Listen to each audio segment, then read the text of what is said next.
A marriage that had good sex is a security system that can keep you from looking outside.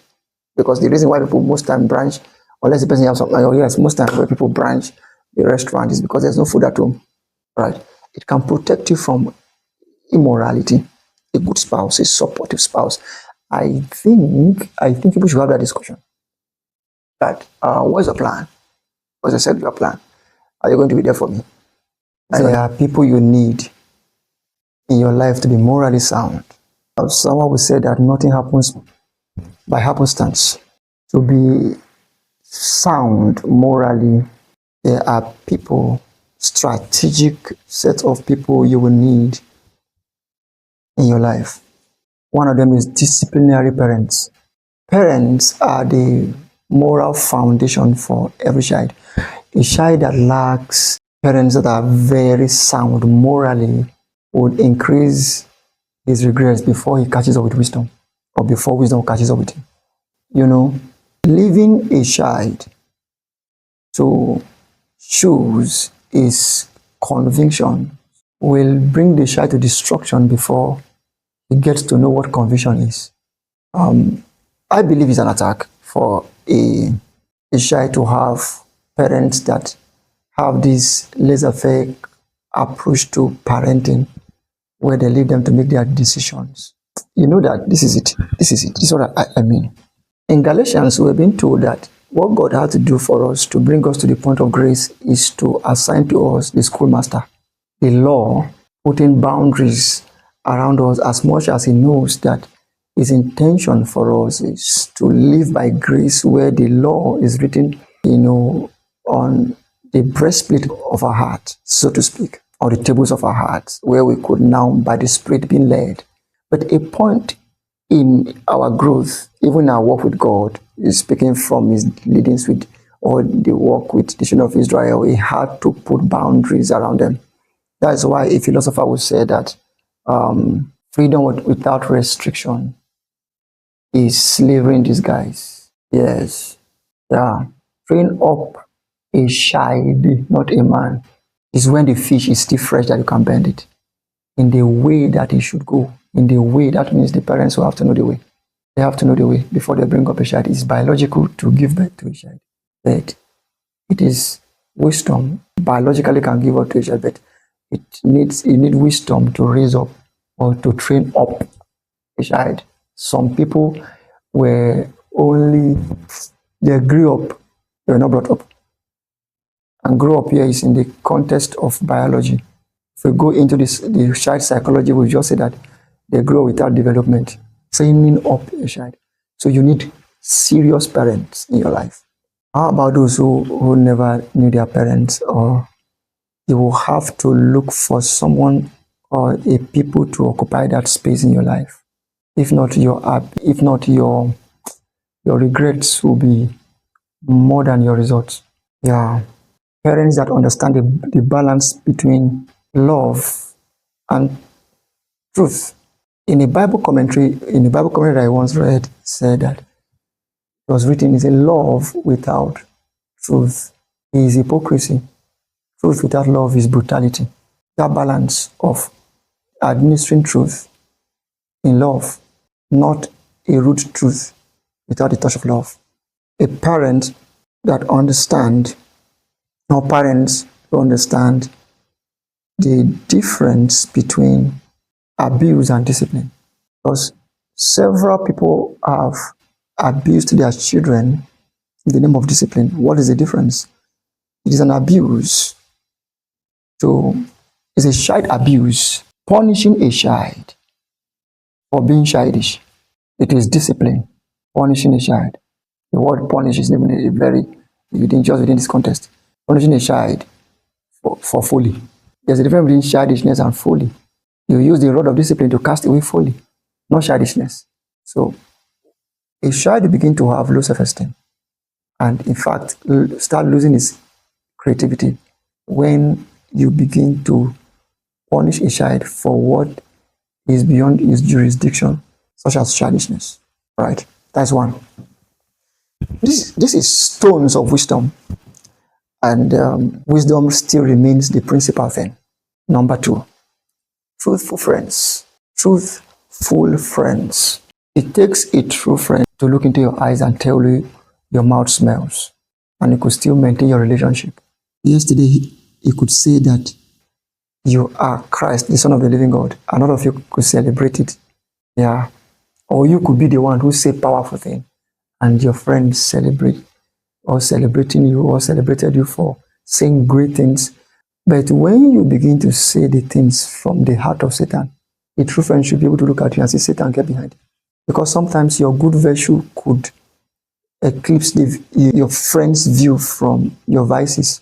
When your virtues becomes, initially it's a blessing, but when your virtues becomes the reason why your vices can no longer be seen, to be able to, a true friend should look at you and say, Satan came behind me. And after then, he will still look at you, he said, upon this rock. And we've ever been saying that you can hand over a virtuous things to you, upon this rock shall the church be built. Even though, because this is it.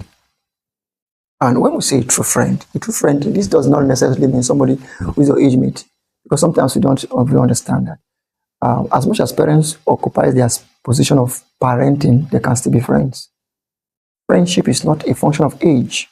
It is a position, social position that someone could occupy, someone of a lesser age, or your age, the same age or older than you, right? Yeah. I will counsel you to preserve the voice of sanity around your life. The voice of sanity. If not, the madness of Nebuchadnezzar will appear like creativity. Yeah. Yes. The voice of sanity. I realized recently that it's not only Nebuchadnezzar that turned animal. There are people that are turning to animals. I saw it online recently, someone who said that one of his goals in life is to be a dog. He paid heavily back on surgery, several surgeries for him to be turned a dog. I saw another one, tattoo all over his face, even his eyes. I saw it as you see, it's not only Nebuchadnezzar that has turned animal. People have turned into animals with intelligent reasons. How do you avoid turning into an animal? You need a voice of sanity. A voice of sanity. There is this friend of mine. Sometimes I finish speaking. You say, see, Emoji, let's see. When I speak like that, I know, this my friend wants to say something. They always have a way of telling me. So there was a time and because of position I occupied, I almost wanted to shut down that voice of sanity. And I almost, because I have the position to do that, and I could hear God tell me, preserve him, keep his voice in your life. I wish Nebuchadnezzar had a friend to tell him that this, see, Your Excellency, not even Your Excellency, or Cardi Boy, or Niza Boy, you are becoming like an animal.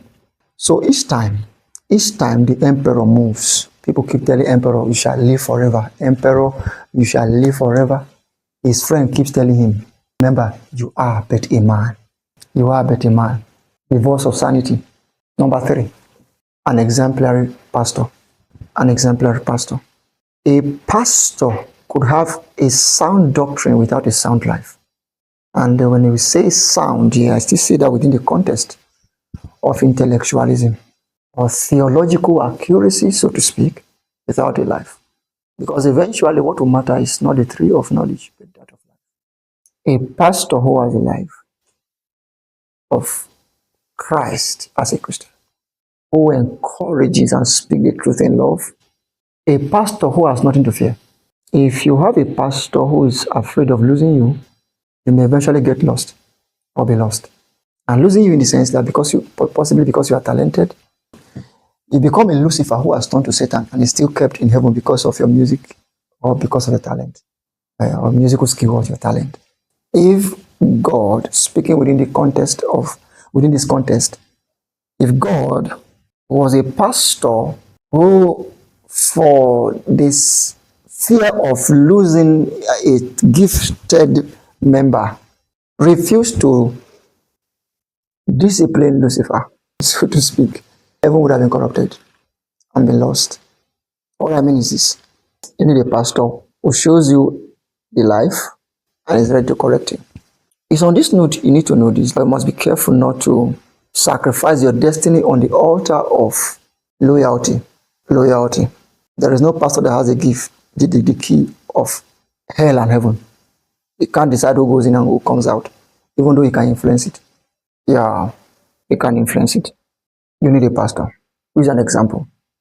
In words, in purity, in conduct, that will keep you morally sound. Several people go to hell because of their pastor. The worst part of it is that it's not morally sound. It's not morally sound. It's not doctrinally sound. When I say doctrinally sound, that there is a way someone could sound intellectually very sound, theologically, but the ripple effect or the implication of that doctrine is hell. There is, there is. I've seen some amazing people who have missed it heavily because of who they call pastor. Look out for that. Okay, number 4 is supportive spouse. You need a supportive spouse to be morally sound. Yeah, your spouse sees you every day, knows you every day. He or she can tell you the truth. That's if you listen. Listen. I know that one of the problems that comes with this is familiarity. I'm beginning to see familiarity as a familiar spirit that's familiar with you. Because what people see most times is an edited version of you. Your spouse sees you without makeup. Yes, it's not only women that make up. People can have some social makeup, cosmetics, social cosmetics. Your spouse sees you, right? I was having a training with our married couples in our ministry, Sophia Fountain. And I told them that a good marriage is a weapon of warfare that will help you contend with the enemy at the gate. For instance, we're discussing on sexual life or sex in marriage. And I told them that, you see, a good sex, a marriage that has good sex, and I'm really going to explain something here, that a marriage that has good sex is a security system that can keep you from looking outside.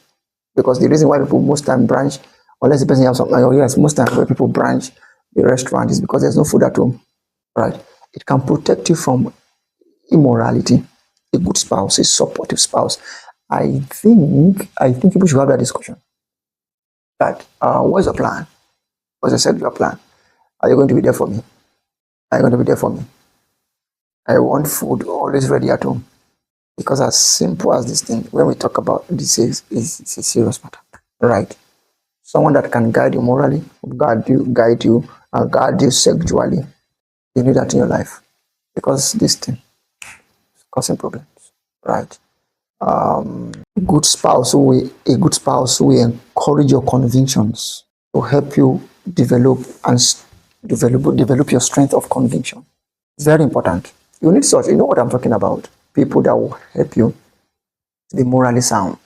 Morally sound. Number 5, committed followers. This is the stones of wisdom. Wisdom still remains principal. Principal thing. Yeah. Being a good example to people also preserves you. And sometimes it may appear like it's just eye service, just trying to impress people. Somebody told us when we were leaders on campus, he said, even if you have bad character, pretend to have good character as a leader. And some people say, fake it until you make it. I may not want to just push that too far, but what it means is that you're just trying to be good for the sake of those who are following you. You could develop a good habit of being good. I tell our people that the more you go for evangelism, for instance, you go for soul winning, the more difficult it becomes for you to misbehave. But for instance, when you see somebody that dresses anyhow, a Christian who dresses anyhow, I can tell you, he doesn't win souls, or she doesn't win souls. She doesn't go for evangelism because the sinners will tell you that Abba, you can't be dressed like this and preach to me, and that is it. When you have people who look up to you, to stay up, you may want to maintain your position. They look up to you morally. Yeah. So followers, committed followers, people that are looking up to you, people that are following you could help you to stay morally sound. Unless, because I need to add a clause to it, because in every Garden of Eden, there's a forbidden tree there. Because and this is I'm planning to leave forbidden tree in every garden, so that nobody say that you are imposing anything on us. There's an alternative for you there, unless you have corrupted your followers yourself. Because one of the ways a leader could be comfortable in decadence is to corrupt his own followers. It creates a very comfortable habitat for destruction. I believe this, that one of the ways you could even help yourself is to teach your followers the right things. Even when you struggle with it, let them know. Because you know that they know, you will try to maintain your good posture. But when you have even deceived them to make them feel like what you are doing is good, it's your own destruction. You can shield yourself from sounds of sanity and correction by surrounding yourself with followers that cannot correct you, whose view of morality is defined by you. And that's why one of the ways to even do that is that you will build a very cultic system where they don't even explore other people. They don't explore other people to know what is right. I say this as a pastor, but this it has to do with everybody as it were. Right? People that look up to you. Number 6, constructive critics. Constructive critics could be of help. What do people say that I am? What do people say that I am? Because sometimes those close to you could love you too much to correct you or to even counsel you. But a critic has nothing to lose. As much as you have to filter out the unnecessaries, you may have to listen. What do people say that I am? Right? But sometimes those around you may not say it because they don't want to lose you. But a critic has nothing to lose. Listen to your critics and filter out the unnecessaries. But don't push away everything. Because sometimes those who are around you could be too close to see. Too close to see. So a constructive critic could be of help. To help you morally. Right? Number 7, a functional authority. Yeah, functional authority. There are dormant authorities who don't correct you, who don't even see you. They ask you, is your mentor? You go and mention a dead person. Somebody that is dead. Doesn't even know you. Is your mentor? Is one. In fact, I realized that one of the signs of irresponsibility, or avoidance of accountability, is people choose authorities over them that cannot correct them. Authorities they don't even know them. Don't want to mention anybody's name in particular, but they ask you, who is the authority that guides you, that protects you, that tells you what to do, and you go and mention someone that died in 1962, 2025. That alone is an attack, right? An authority that will judge your excesses. But when I say judge your excesses, is that there's a judgment you need on this earth to avoid eternal judgment. Out of love, they stand at you, stand with you, whatever, and also at the same time draw you with love and will not give up on you. That is if you are a Peter, not a Judas Iscariot. That is very important to add. Because nobody. You know, see, let me tell you something. This issue of I want people that will accept me for who I am. You better know what you're saying. Because if who you are is bad, you should not be accepted like that. Not be accepted like that. Because there are people who celebrate you irrespective of how you are, even when who you are or how you are is of the lower version of who you should be. You need those who know who you should be and who insist on the better version of you. These are authorities. Don't seek an authority that cannot authoritatively speak to you, who have to be apologetic to correct you. Or an authority that no longer have access to you, or an authority that you should, because other people who are arrogant people, we choose the authority and tell the authority how to talk to them. When the authority speak to them, they just change authorities. They're just changing authorities over them like they change clothes. The time comes in your life when nobody can claim to own the dog in the neighborhood because the dog is in everybody's house. Yeah. As long as you are a man, it is not safe to be on the seat of the Most High. Even Jesus. He keeps referring to his father. He keeps referring to his father. As a man, no man is safe on the seat of the Most High. There has to be someone that is higher than you that will look down and tell you what to do. Yes, guys, this is Stones of Wisdom. I'm Pastor Steve Onaji, pastor of Sophia Fountain. We have centers at different places in Kogi State, Kogi West, Kogi East, Kogi Central, different part of Kogi State. Then we have centers at Abuja, Lagos, and we are spreading around the world. So locate us anywhere we have a center close to you. Yes, God bless you. Keep following this. Share this. Make sure you follow. Make sure you share and comment. Then keep following actively for other episodes. Thank you.